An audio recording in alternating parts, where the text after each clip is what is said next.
even though she's not Tuskegee Airman, she was responsible for a lot of people becoming Tuskegee Airmen. Wow. This talks about the building at Moulton Field. Like a lot of the buildings on campus, this was built by Tuskegee students. This is Tuskegee timber. They used to have a sawmill on campus back in the day. So this is like the real old wood, Wow. probably Alaska saw kind of wood. And then the old brick here, the brick is older, not the new brick. Okay. Yeah. But the older brick was from Tuskegee clay, made by the students. There was a place in the community known as Brickyard Hill where they got the clay that they built the buildings on campus as well as this building from. Okay. But yeah, this building was built by, it was designed by an African American architecture firm, and it was contracted by African American contractors and engineers. Archie Alexander.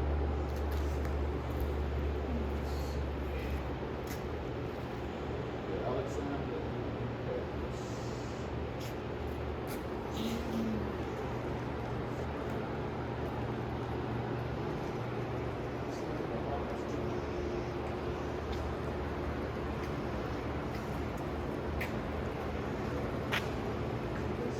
The various places where they trained.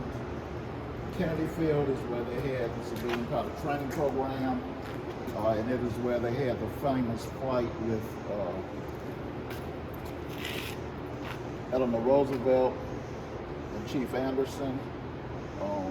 This is the president of the university at the time, Benjamin Franklin Patterson. Not what was his first name? Patterson was his last name. Okay. Frederick Douglass Patterson. Frederick Douglass Patterson. Eleanor Roosevelt. That is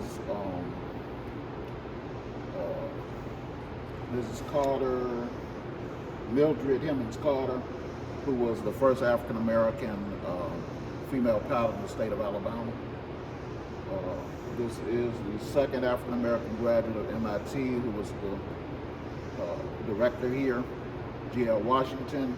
And this gentleman in the Letterman sweater is Chappie James, later General Chappie James. But The road. that's back before he was all Wow. of that, when he was a football player, which is why he had the Wow. Letterman sweater. And then Tuskegee Institute, is where they had the ground school courses. That's also where they had where they lived. That's them, doing their morning reveille sort of deal. This is Tuskegee Army Airfield. Is where they went after they left Moulton Field. There was a 9-week program here at Moulton Field. After 9 weeks, if you are successful and you move on to the next stage of training, you move on to Tuskegee Army Airfield for basic and advanced flight training. And also after that after advanced flight training, you get your wings, but you still have to do more training, what they call transition flying. That's when you go from the most advanced trainers to flying actual warplanes. So we went to flying more advanced trainers to flying these P-40s. The P-40 was the first plane that the 99th flew when they went overseas. The 100th flew the P-39s, and then all of them got the P-47s. What kind of planes? Which ones are these? These are all trainers. Okay. This is the P-217 Stearman. Okay. The Stearman was what they used for the primary training here at Tuskegee at Moulton Field. That plane over there is the J.P. Piper Cub. That was what they used for the civilian pilot training program at Kennedy Field. And there was a plane like that one that Chief Anderson, that's the gentleman They're talking to a student, cadet. That's what he flew in with. I don't know what was it. Okay. We have a little something about him over here. Okay.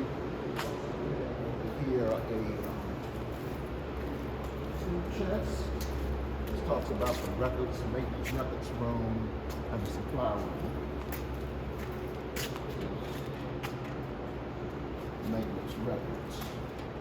And does this one have audio inserts? Yeah. Teaching students to fly a plane unavoidably involves some risk, as well as a lot of wear and tear on the planes. Flight trainer Adolph Moret Jr. recalls a trip with one of his students. I'll come back through and record those audio. Yeah.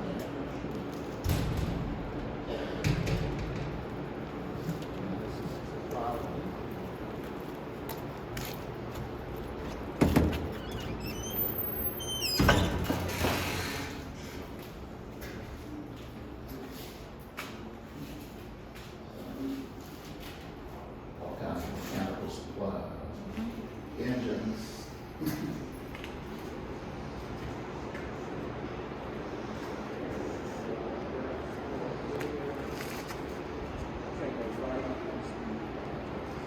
Tea room. Okay. The tea room is for the kid, for the younger folks. I call it like a 1940s version of Starbucks. They would go in there for That's tea right. and coffee and sandwiches and stuff like that. William Childs grew up in Marion, Alabama. That's He came to Tuskegee to earn money for college and ended up becoming Yep. the chief mechanic at Molten Hill. The toolbox belonged to him. Actually, they might have the. At Molten Field, okay. there were 3 teams of 10 mechanics and technicians who would conduct maintenance and repairs on the planes. Crew Chief George H. Carper of Kirkwood, That's cool. Missouri. All right, I'll come back and do the audio for those. Actually, Robin might have those. Okay. With those, I'm not sure, but she I'll might. check with her. Yeah. Okay. And does she have the telephones too that you can pick up throughout? I think so. Okay. Some of these phones do not work. Okay. This is a cross section of the ring. That's one right there. Okay. Most people are surprised it wasn't like all metal or stuff like that, but they're not going to waste metal for a training plane. They need that for the warplanes. It's crazy. So it was actually mostly wood frames and covered with cloth that they continuously put this shellac-type material on that was known as dope. And there were like several layers of that, which kind of toughened it and stiffened it. But it made it very lightweight. It did have some metal in the top portions of it, like in the fuselage. But it's in the frame in some parts were metal. Wow. But most of it was cloth covered. And this is the engine here for this plane right here. We'll talk about engine maintenance. This is this gentleman right here is Chief Anderson.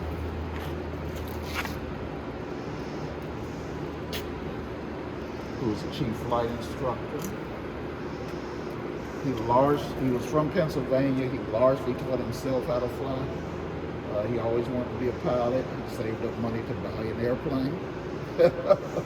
He had done some cross-country flying. He had flown from the United States to parts of the Caribbean. They were actually, he and his partner, who was a Tuskegee graduate, were trying to fly all across the Caribbean, but they ran out of places where they could land, basically. You know, because, you know, we're talking in the 1930s, there weren't so many airports, you know, or even level areas where you could land. So they crashed in the jungle. This talks about some of the female mechanics. From John Boyd.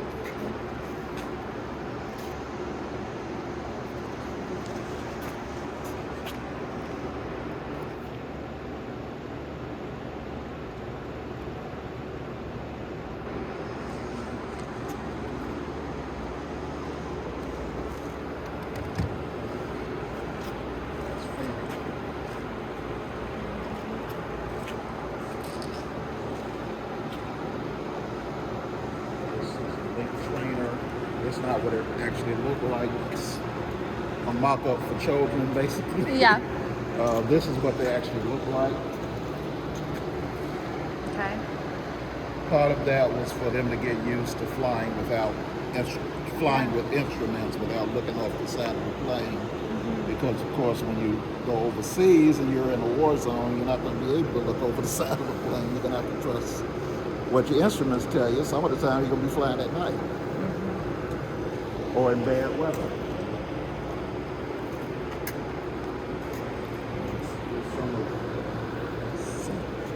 Audio. I'll check with Robin and see what she has. This is the Parachute. folding table.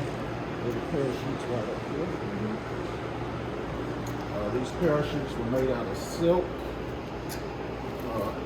Annie Dungy Gray here was the parachute rigger, chief parachute rigger. She taught them how to care for the parachutes because they were made out of silk, so they were easy to, if they get wet and they don't dry properly, they would rot. So you have to learn how to take care of them, how to pack them properly, how to dry them properly, all that stuff. Until they built hangar number 2, they would hang them from the roof, from the rafters here. That's why they built this for. So that they could go up and hang them from outside the window there so they can dry properly.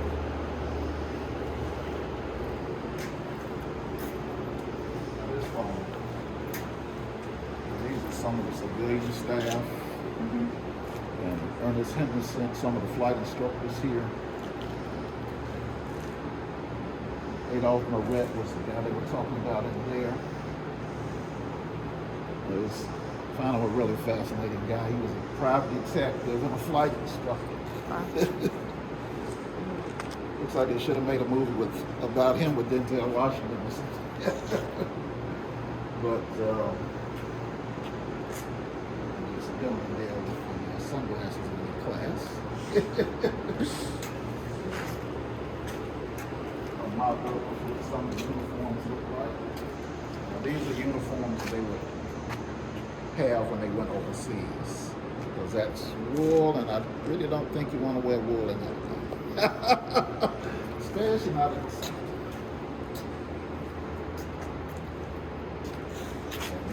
Some of the more of the civilian staff that she found. That's his wife Gertrude Anderson, who was the assistant to the general manager. That's Alice Dungy Gray, who was a parachute rigger there. George Lee, the training engineer, chief of maintenance there. That's Alice and me. Okay, and then there's some more rooms on the other side, right? Yes. Okay. Yeah, here's some of the military staff. The military staff up there, right there. G.L. Washington was the general manager. Lewis Jackson, who came from the Coffee School of Aeronautics in Chicago, was director of training.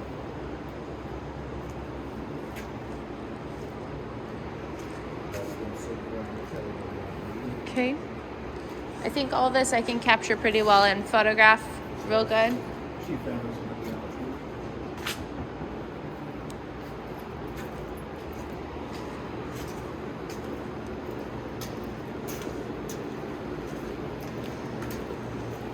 Actually met him when I was a kid. I didn't really understand the significance of it because, I was a kid. These are some of the key military staff. Perfect. Including Captain Vance Marchbanks, who was the flight surgeon. He also, after the war, worked for NASA. Oh, wow. He was, you've heard of John Glenn? John Glenn, who, he was one of the early astronauts. He circled the globe in a spacecraft. Vance Marchbanks was the doctor who checked his vital signs during the flight, with the electronic stuff they had.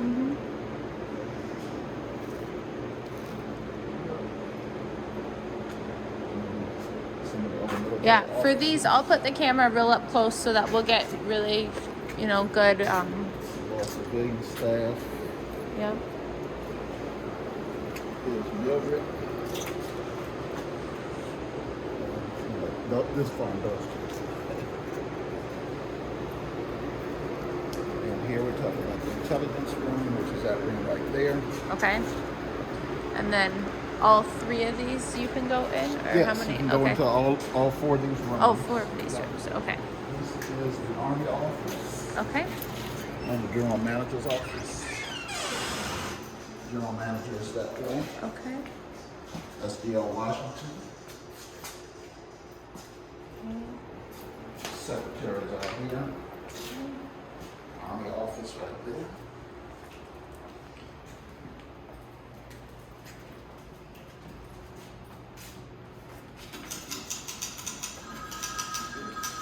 Okay. I'll come back and grab that For audio. every one pilot to graduate from primary training, there were dozens of support staff who made it possible.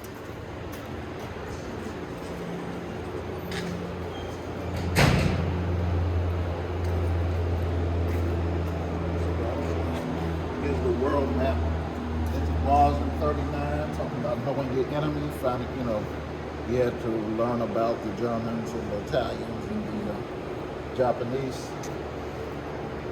where they were.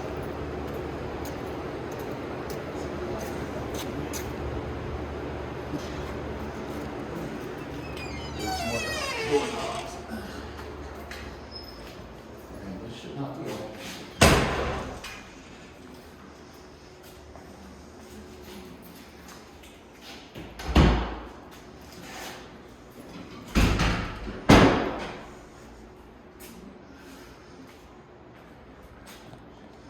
Information on the Germans here. Ship recognition, plane recognition. These books as well.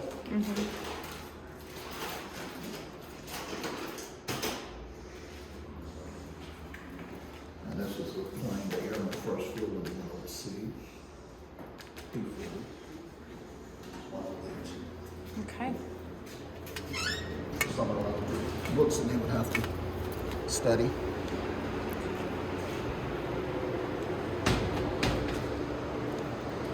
And then this is a room too. Yeah. Okay. Yeah, we talk about flight instruction. Operation. Talks about what happened when you washed out. There was an unofficial quota system.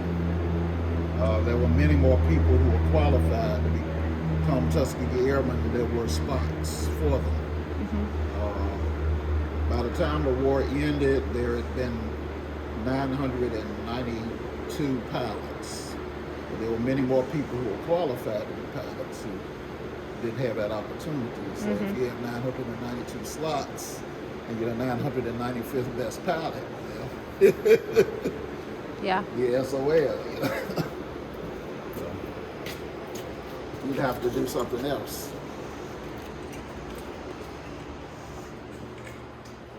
Later on, some of them got the opportunity once they started the volunteer group to, have one of those slots, like maybe The Vietnam. cadet ready room was filled with anxious pilots excited to fly.